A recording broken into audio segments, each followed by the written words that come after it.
COVID-19 ಹಿನ್ನೆಲೆಯಲ್ಲಿ ಮೈಸೂರು ದಸರಾ ಸೇರಿದಂತೆ ಎಲ್ಲೆಡೆ ಸರಳ ರೀತಿಯಲ್ಲಿ ದಸರಾ ಆಚರಣೆ ನಡೆಯುತ್ತಿದ್ದು ಸಾಂಸ್ಕೃತಿಕ ಕಾರ್ಯಕ್ರಮ ಮತ್ತು ಪೂಜಾ ಪುನಸ್ಕಾರಗಳಿಗಷ್ಟೇ ಅವಕಾಶವನ್ನು ಕಲ್ಪಿಸಲಾಗಿದೆ ಎಂದು ಸಚಿವ ಕೋಟ ಶ್ರೀನಿವಾಸ್ ಪೂಜಾರಿ ತಿಳಿಸಿದ್ದಾರೆ. ಇದರ ಜೊತೆಗೆ ಹುಲಿವೇಷಧಾರಿಗಳು ಸಾಮಾಜಿಕ ಅಂತರ ಕಾಪಾಡಿಕೊಂಡು ಕೋವಿಡ್-19 ವ್ಯಾಪ್ತಿಯ ಒಳಗೆ ನಿಯಮ ಪಾಲನೆಯನ್ನ ಮಾಡಬೇಕು ಎಂದಿದ್ದಾರೆ. 19 ವ್ಯಾಪ್ತಿಯನ್ನು ಗಮನದಲ್ಲಿಟ್ಟುಕೊಂಡು ಕೇವಲ ಸರಳವಾದಂಥ ಸಾಂಸ್ಕೃತಿಕ ಕಾರ್ಯಕ್ರಮ ಮತ್ತು ಪೂಜಾ ಪುರಸ್ಕಾರಗಳಿಗಷ್ಟೇ ಇವತ್ತು ಅವಕಾಶಗಳನ್ನು ಕಲ್ಪಿಸಲಾಗಿದೆ. ಮೈಸೂರು ದಸರಾವೂ ಸೇರಿದಂತೆ ಎಲ್ಲವೂ ಕೂಡ ಈ ಕೊರೋನಾ ಹಿನ್ನೆಲೆಯಲ್ಲಿ ಕೊರೋನಾನ ನಿಯಮಗಳ ವ್ಯಾಪ್ತಿಯಲ್ಲಿ ನಡೀಬೇಕು ಅಂತೇಳಿ ಮಾನ್ಯ ಮುಖ್ಯಮಂತ್ರಿಗಳು ಸೂಚನೆ ಕೊಟ್ಟಿದ್ದಾರೆ. ಹಾಗಾಗಿ ಈ ಬಾರಿಯ ಉತ್ಸವ ದಸರಾ ಉತ್ಸವ ಅತ್ಯಂತ ಸರಳವಾಗಿರ್ತದೆ ಅನ್ನೋದನ್ನು ಹೇಳಲಿಕ್ಕೆ ಇಷ್ಟಪಡ್ತೇನೆ.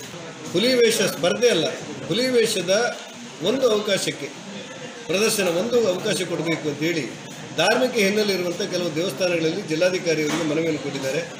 ಹಾಗೆ ಆ ತತ್ಸಂಪ್ರದಾಯವನ್ನು ಇಟ್ಟುಕೊಂಡಿರುವಂಥ ದೇವಸ್ಥಾನದ ಆವರಣದಲ್ಲಿ ಸೀಮಿತ ಸಂಖ್ಯೆಯ ಹುಲಿಗಳನ್ನು ಒಂದು ಒಂದು ಅವಧಿಯ ಪ್ರದರ್ಶನಕ್ಕಷ್ಟೇ ಸೀಮಿತಗೊಳಿಸಿ ಅನುಮತಿ ಕೊಡೋದ್ರ ಬಗ್ಗೆ ಪರಿಶೀಲನೆ ಮಾಡಲಾಗ್ತಿದೆ. ಕೆಲವು ಕಡೆ ಕೊಟ್ಟಿದ್ದೇವೆ.